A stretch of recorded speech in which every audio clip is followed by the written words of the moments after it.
வணக்கம். யாருங்க? சார் வணக்கம். ஒரு சார் ஒரு நிமிஷம் மதுரை இருங்க. இருங்க.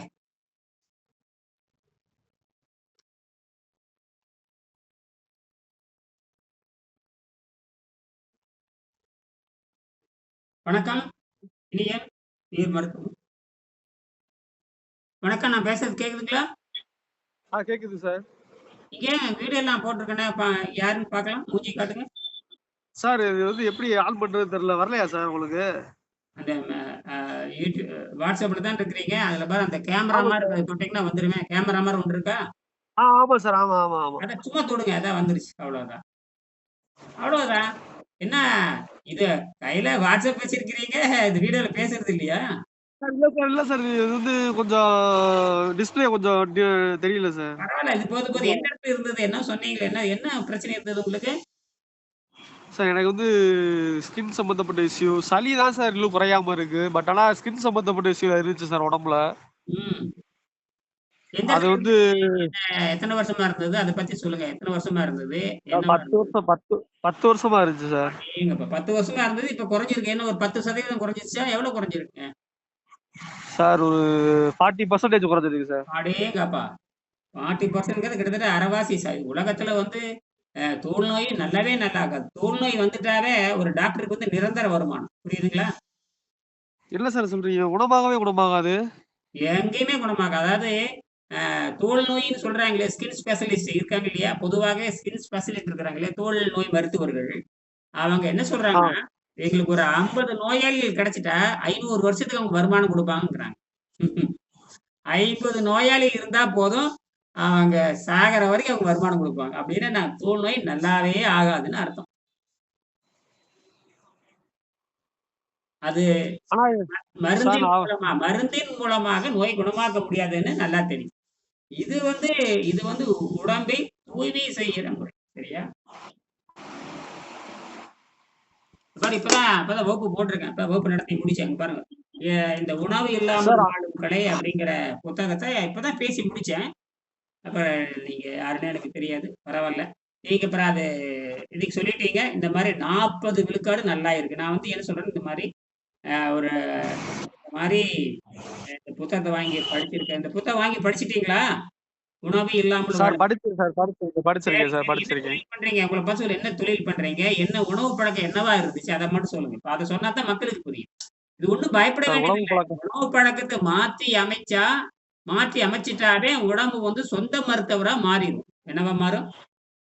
சொந்த மருத்துவரா மாறினோம். அந்த உணவு பழக்கத்த மாத்த தெரியாது. அதான் 2000 வருஷம் ஏற்பட்ட பிழை இது. உணவு பழக்கம் வந்து என்னன்னு கேட்டா, ருசி வேற, உணவு வேற. இந்த ருசிக்காக சாப்பிடுறதோ, உணவெல்லாம் ஒண்ணும் பிரச்சனை இல்ல. ஆனால், அது வந்து ஆரோக்கியத்தோடு தொடர்பு இல்லைங்கிறது 100க்கு 99.99 பேருக்கு இப்ப சாப்பிடுறது ஒரு குற்றம் இல்லை. உணவு ஏதோ ஒண்ணு சாப்பிடுறோம்னு வச்சுக்கங்க. அது தப்பில்ல. ஆனால், அதுக்கு ஆரோக்கியத்துக்கு தொடர்பு இல்லைங்கிறது 100க்கு 100 பேத்துக்கு தெரியாது. இப்ப நான் வந்து பாருங்க, நான் ஒரு பலகாரம் சாப்பிடுறேன். பலகாரம்னா எது வேணா இருக்கலாம். சைவ உணவு, முறுக்கு, மிச்சரு ஏதோ ஒண்ணு புரியுதா? நான் சாப்பிடுறேன்னு வச்சுக்கங்க. அல்லது சாதாரண உணவு சாப்பிடுறேன். அல்லது ஒரு மாம்பழம் சாப்பிடுறேன். இப்படி வேணா இருக்கலாம். ஆனால், அந்த உணவு பழக்கம் என்னுடைய ஆரோக்கியத்துக்கு நேரடியான தொடர்பு இல்லை. இப்ப நான் வந்து ஆனா சார் ஆனா சின்ன வயசுல இருந்தே அத சாப்பிட்டா தான் சத்து. அத சாப்பிட்டா தான் நம்ம அதுதான் வந்து சொல்றேன். அது வந்து நமக்கு 2000 ஆண்டுகளாக நம்ம அடிமையா வாழ்ந்திருக்கிறோம். ஆனா அப்படி சத்து வர்ற மாரி தானே சார் இருந்துச்சு ஆரம்பத்துல. பொய் அத்தனையும் பொய், மாயை. விஞ்ஞான ரீதியாக அதெல்லாம் கிடையாது. நமக்கு வந்து 5ஆம் அறிவு வாய் ருசி. வாய் ருசிக்கு அடிமையானவங்க தான் 100க்கு 100 பேர். அங்க போதைக்கு வாய் ருசிங்கிறது ஒரு போதை. போதைக்கு அடிமையானவங்க தறிகெட்டு போயிருவாங்க. அப்படித்தான் நம்ம உடம்பு கெட்டு போகுது. எப்படி போதைக்கு அடிமை ஆயிட்டோம்னா, நாடு நாசமா போற மாரி, போதைக்கு அடிமையாயிட்டா உடம்பு கெட்டு போயிரும். உடம்பு, நாடு 2ம் ஒண்ணுதான். உடம்பும் ஒண்ணுதான், நாடும் இது பேர் தேகம்னு சொல்லுவாங்க உடம்ப. இந்த தேகம்னாலும் ஒண்ணுதான். நிலத்துக்கு தேகம்னு ஒரு பேர் இருக்கு.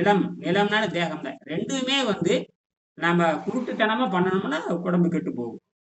நம்ம வந்து கண்டதெல்லாம் பூமியில போட்டோம்னா விளையாது. அதே மாரி நாம வந்து இது வந்து தெரியாம போச்சு. இதுதான் இந்த பின்னால கண்டுபிடிக்கப்பட்டது. பரவால்ல. ரொம்ப அருமையா என்ன தொழில் பண்றீங்க? என்ன படிச்சிருக்கீங்க? என்ன தொழில் பண்றீங்க? சார் பிகாம் படிச்சிருக்கேன். ம்.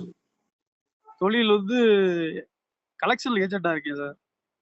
சரி, சரி, சரி. திருமணம் ஆயிடுச்சா? திருமணம் ஆயிடுச்சு சார். குழந்தைகளா இருக்காங்களா? 2 குழந்தைங்க இருக்கு சார். பரவால்ல. என்ன வருமானம் ஈட்டுறீங்க? அதான் sir collection agent sir. Collection தான் சார் வருமானம். வேலைங்க சார். என்ன சம்பளத்துக்கு என்ன தான் சார் இருக்கு. என்ன கலெக்ஷன் ஏஜென்ட் என்ன கூரியர்ல இருக்கிறீங்களா? இல்ல வங்கியில் இருக்கிறீங்களா? என்ன கலெக்ஷன்னா வருமானம், அதுல ஏதோ கமிஷனா அப்படியா? Auto finance sir. ஓ! சொந்தமா வச்சு நடத்துறீங்களா? இல்ல சார் வேலை தான் சார் பார்க்குறேன். ஓ! ரொம்ப கவனமா இருக்கணும். சரி, சரி. ஏதோ ஒரு தனியார் தொழிலுக்கு ஏதோ குறைந்த சம்பளத்துக்கு போயிட்டு இருக்கீங்க அவ்வளவுதான். ஆமா சார், ஆமா சொந்த சார். வீடெல்லாம் இருக்கா? சொந்த வீடெல்லாம் இருக்கா? சொந்த வீடு இருக்கு சார். அதனால வாடகை இல்லாம தப்பிச்சிடுறீங்க. மாசம் ஒரு 15, 20 குடுப்பான். அவ்வளவுதானே. எவ்வளவு குடுப்பான்? 50,000 அவ்வளோதான். குடுக்க போறான். 18 ரூபா சார். அதான் அதுக்கு மேல வராது. வாடகை வாடகையா இருந்து அதாவது நீங்க வாடகை கீடகைக்கு வச்சிருந்தீங்கன்னா 4000, 5000 அதுலயே போயிரும். ஏங்க மதுரையில இருந்து தள்ளி தான் இருக்கிறீங்க. நகரத்திலேயே இருக்கிறீங்களா? இந்த சிட்டிக்குள்ள தான் சார் இருக்கேன். தாக்கு பிடிக்காதே. எப்படி வாடகையே 4000 அது சொந்த வீடு இருக்கிறனால தப்பிச்சுட்டீங்க. இல்லன்னா ஆமா. அதுலயே 4000, 5000 போயிருமே. 18,000 வச்சு அ வாடகை கட்டுறதா இருந்தா நீங்களாம் தாக்கு பிடிக்க முடியுமா? முடியாது சார். முடியாது, முடியாது. வாடகையே 5000 நகரத்துல எல்லாம் 5000த்துக்கு 5000 ஆமா வாடகை சார். 6000, ஆமா, 7000 ஆமா, வருது. ஆமா. 5000 தான் நல்ல வீடு. ஓரளவுக்கு நல்ல வீடா பார்க்க முடியும். நான் வந்திருக்கேன். மதுரையெல்லாம் வந்திருக்கேன். அந்த என்னது தேவிபுரம், அப்புறம் வந்து அது என்னது என்னமோ சொல்றாங்க. அந்த பால் கம்பெனி. அ ஆ. அப்புறம் அந்த பெரிய ஏரி ஒண்ணு இருக்குமே. பெரிய ஏரி பால் ஏ கம்பெனி. ரொம்ப ஏரியா சார்? மேம்பாலம்லாம் இப்பலாம் மேம்பாலம் போட்டுருக்காங்க. அதே மேம்பாலம் வேலை நடந்துட்டு இருக்கு பார்த்தீங்களா இல்லையா? ம். மேலப்படையா சார்? மேலமடை. என்னது தேவிபுரமா? என்ன புரம்? ஒரு இன்னும் புதாபுரமே. என்னமோ என்னமோ தேவிபுரம், அப்புறம் தாசில்தார் நகர்ன்னு சொல்லுவாங்க இல்லையா? ஆமா சார். ஆமா, ஆமா, ஆமா, ஆமா. அந்த பகுதி அதெல்லாம். அங்க பள்ளிவாசல்ல தாசில்தார் நகர், அப்புறம் வந்து திருவள்ளுவர் வீதி, பொன் வீதி அதெல்லாம் வரும். திருவள்ளுவர் வீதி, பொன் வீதி. ம். ஆமா சார். ஆமா, ஆமா, ஆமா. ஆ அதுல வந்து கடைசியில அந்த மேம்பாலத்துக்கு அங்க வந்திருக்கேன். தாசில்தார் நகருக்கு வந்து நான் 1 நாள் 2 நாள் தங்கியிருந்தேன். அது ஒரு வேற ஒரு ஆராய்ச்சிக்காக நான் ஒரு விஞ்ஞான ரீதியா ஆராய்ச்சி பண்றதுக்காக வந்திருந்தேன். அதெல்லாம். சரி, மறுபடியும் சார் நீங்க சார் எனக்கு ஒரு கேள்வி சார். ஆ சார் நீங்க என்ன சார் படிச்சிருக்கீங்க?